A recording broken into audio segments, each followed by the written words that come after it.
Hello po mga katambay, kamusta po kayong lahat? Si Kamanong po sa Tambayang Makabayan. Meron po tayong kukomentuhang muli mga katambay. Ito po ang mainit na balita po sa social media at sa ating pong mga media. Ang nakaraang pagkansila o hindi natuloy na peace sana o yung sinatawag na maisog peace rally po na gaganapin po sana sa Bustos, Bulacan mga katambay.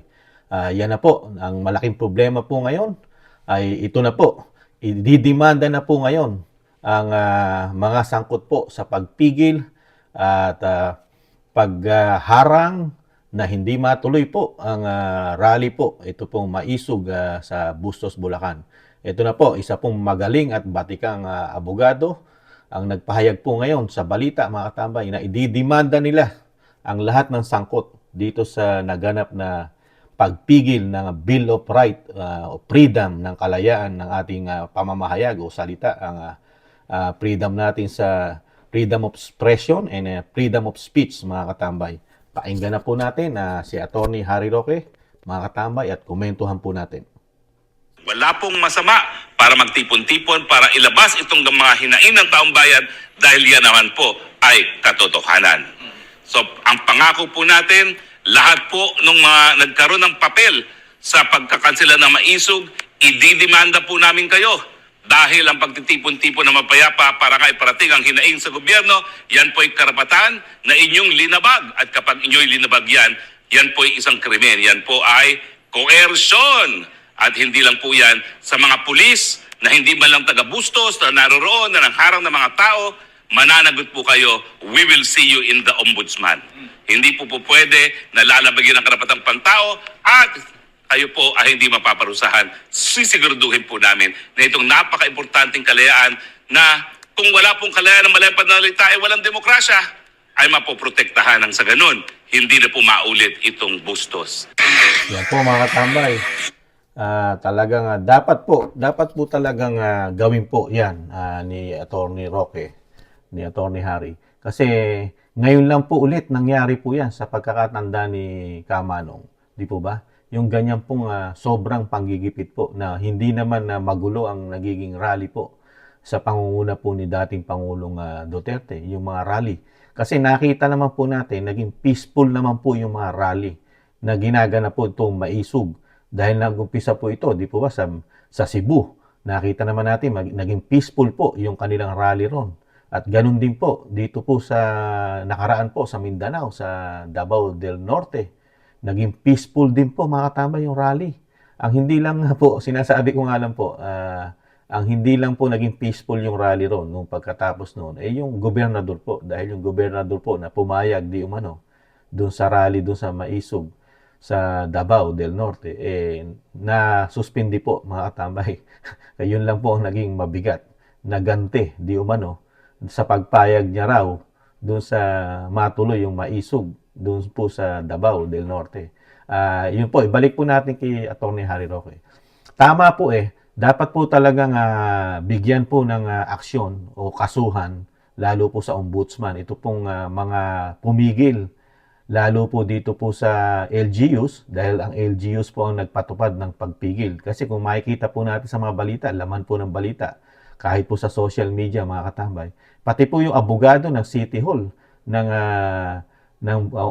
Bustos di umano talagang galit na galit at pinipigilan yung yung mga mangyayaring event ng rally o peaceful rally po ng maisog, di ba? Talagang pinatatanggal niya po doon po sa mga interview po at talagang okay daw sa kanya at willing siya magkadimandahan pa. At siya pa ang malakas ng loob mga katamay na ididimanda niya pag itinuloy di umano yung gaganaping rally ron. Di ba? Dahil ganun po katindi ang pagpigil. At nakita rin po natin kung paano po nila pinigilan talaga ang maisog rally. Kasi talaga hinarangan pa.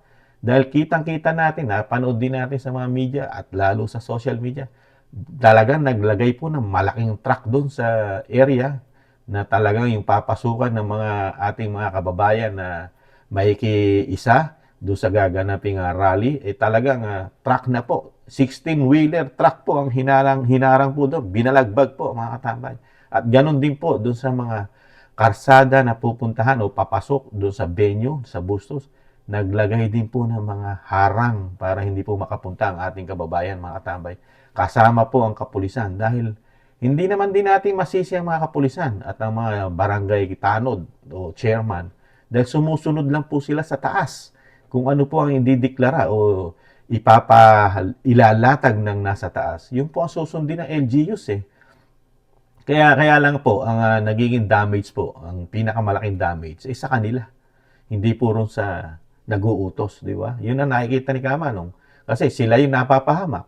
Ikaw yung sumusunod sa utos. Yun lang po ang mahirap sa mga LGUs na kung sila lang talaga may idea niyan, eh sila lang talaga ang madidisgrasya. Pero kung meron pong involved yan na bumubulong o nagmamando o sinasabi nga isang direktor na kumuumpas, eh sana po isama rin ni Attorney Harry Roque po yan. Na isama niya lahat yung mga involved po dyan. Kasi masyado pong malaki pong involving yan mga katambay, di po ba? Dahil hindi lang po LGUs eh, di ba? Tsak na meron mga matataas ding general, di umano. At syempre kasama na si Gob, mga katambay.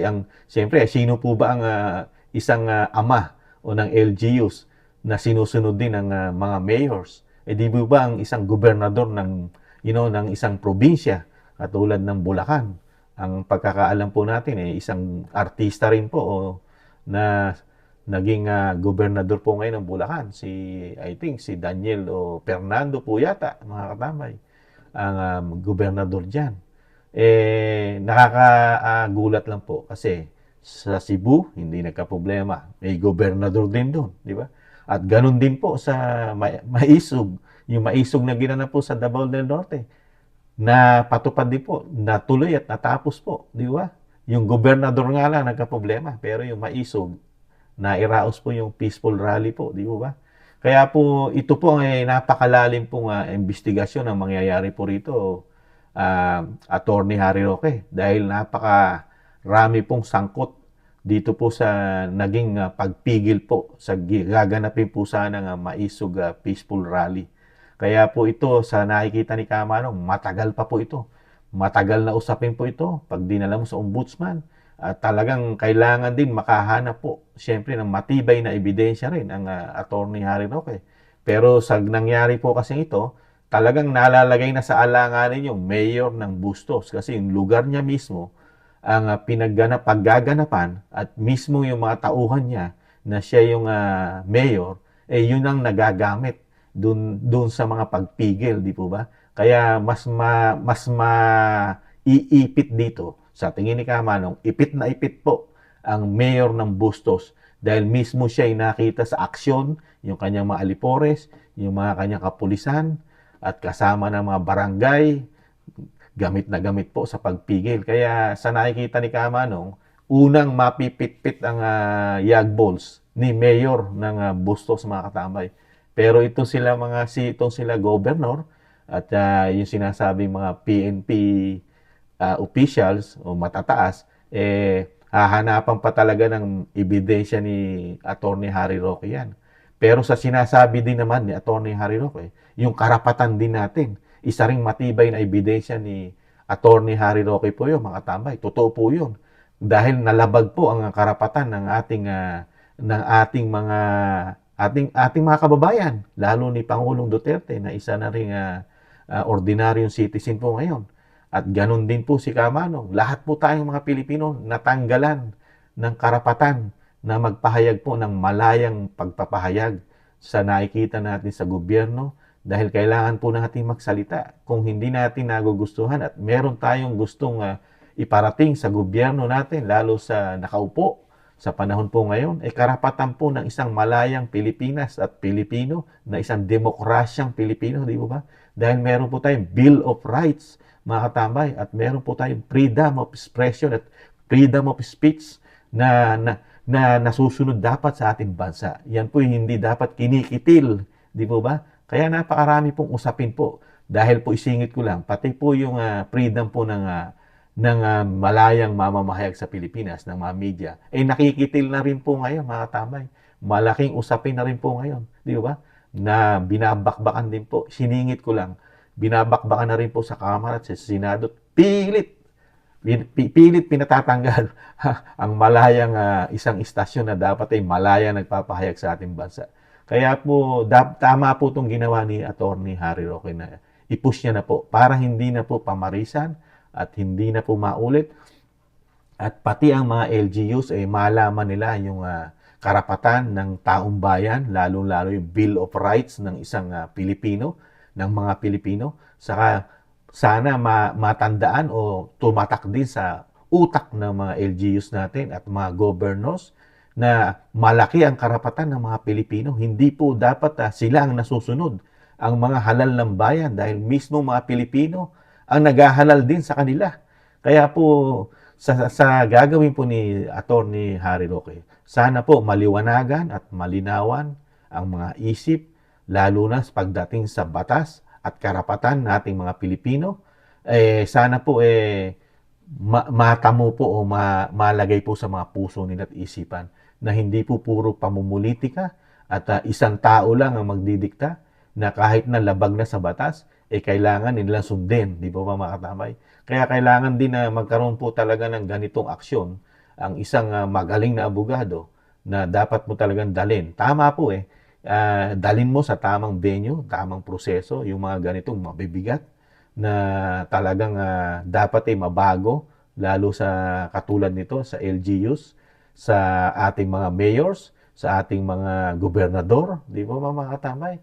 At sana ito po mabigyan po ng mabilis na aksyon ng ombudsman, dahil po ito talagang kinikitil po ang ginagawa po nating pagpapahayag sa sinasabing ito pong inuumpisahan ng Pangulong Duterte, dahil sa nakikita rin ni dating Pangulong Duterte, kulang na kulang ang pagtugon ng pamahalaan sa mga problema ng bayan. Lalo-lalo na, siyempre alam naman natin ang dating Pangulo ay galit na galit sa droga, na ngayon lumalaganap na naman ang droga kasama ang krimen at kasama pa ang iba pa na nahandyan pa rin ang mga terorista, mga katamay, mga kaliwang grupo na hindi masyadong natutugunan, lalong-lalo na ang pagtaas ng bilihin na pangangailangan nating mga Pilipino, lalo na ang mga mahihirap. Di po ba mga katamay? At ang kakulangan ng trabaho sa ating bansa na hindi natututukan, mga katamay, dahil nakatutok lang sila sa pamumulitika, ang nakikita di umano ni Kamanong. Di po ba? Araw-araw, laman ng balita. Ito po. Ano po ang nangyayari? Tutukan, pabagsakin. Hindi dapat makabalik sa pwesto yung mga yan. Di ba? Mga Duterte. Di ba? Pinagtutulong-tulungan. Di umano. Media. Nasa Kamara, nasa Senado. Meron pa mga sa social media na pinagtutulong-tulungan, hindi rin makabalik sa pwesto, sa pinakamataas ang isang Duterte, mga katamay. Pinipilit. Pero hirap na hirap po sila. Hirap na hirap. Dahil nakita po natin, isingit lang natin, yung nakaraang survey, di ba? Halos yung pinipilit pabagsakin. Siya naman yung pilit tumataas sa survey. Lalong nanggigigil din ng mga Pilipino. Dahil nakikita ng mga Pilipino kung paano sila magtrabaho, at nakita rin ng mga Pilipino at ni Kamanong yung trabaho nung pinalitan. Ganun po ang napakalaking diferensya. Ngayon po, 2 taon na, stable ang taas ng bilihin, hindi nagbabago, pataas pa. Samantala nung panahon ng pinalitan, hindi man lang pumunta. For example, ang bigas ng 50 pesos per kilo. Never. Di ba? Hanggang 30 plus lang. Pinakamalaki na yung 40 plus, mga katambay. Kaya po, isiningit lang po ni Kamanong. Kaya po, ipagpatuloy nyo po yan, Attorney Harry Roque.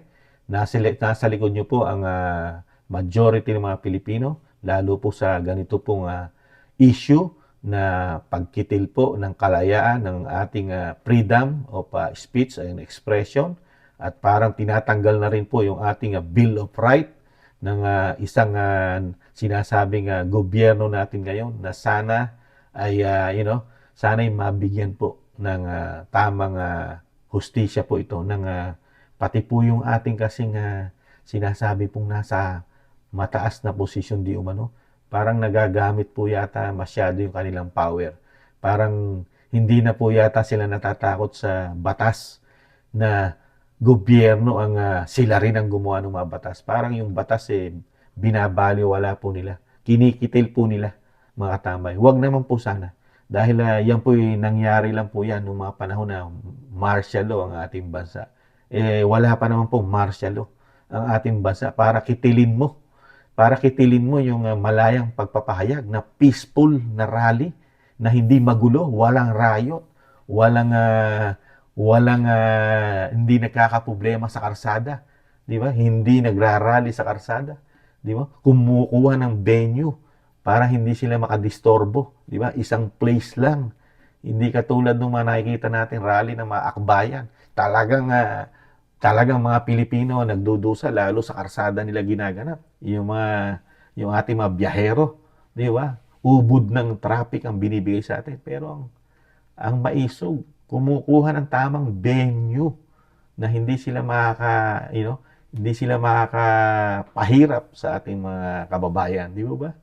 Kaya suporta po tayo dito po sa gagawin po ni Attorney Harry Roque at abangan po natin ang mga susunod po na kaganapan po dito sa isusulong at talagang gagawin ni Attorney Harry Roque na pag-push na idemanda po lahat ang sangkot dito sa pagpigil, pagsupil na matuloy ang maisog peaceful sana na rally mga katambay. Muli po si Katambay Manong po, nag-iiwan po na ingat-ingat po tayo at lagi ko po sinasabi na tiis-tiis muna tayo mga katambay. Makakabawi at makakabangon pa ang ating bansa. Paalam, bye-bye!